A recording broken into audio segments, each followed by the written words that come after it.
Assalamualaikum. Okey, right, cara pakai Nokta Simplex Ultra. Okey, ni button on dia. Ini dia punya pointer. Ini untuk ground balance. Ini tolak kiri kanan tambah tolak untuk naikkan sensitivity. Sensitivity tambah tolak. Okey. Ya, mesin ni auto, cuma perlu on. Dan kalau nak buat ground balance, kita buat ground balance. Okey, jap dia banyak mesin kat sini, so dia kacau frekuensi. Kita boleh buat frekuensi shift. Ni frekuensi shift pergi sini. Okey, ni ambil yang F3. Okey, sebab sana tu ada orang lain tengah MD. So kalau dia kacau frekuensi, tukar lu frekuensi lain. Okey, pergi ke F3 pun okey. Okey dah. Lepas tu kalau nak buat ground balance, tekan sini, pump kat tanah. Okey, ni skor Okey, right, itu saja. Tunggu sekejap.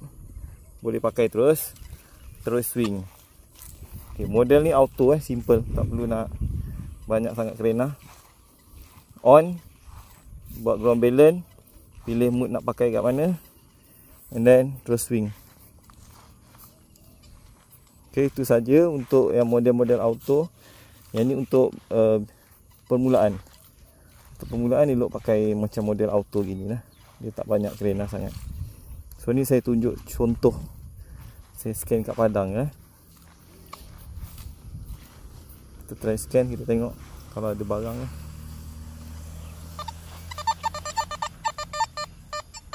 Macam ni bunyi kan, 67. Tekan pin pointer ni tengah ni. Ni tekan tengah ni. Tekan ni lalu kan. So nampak barang tu kat sini. Kat sini.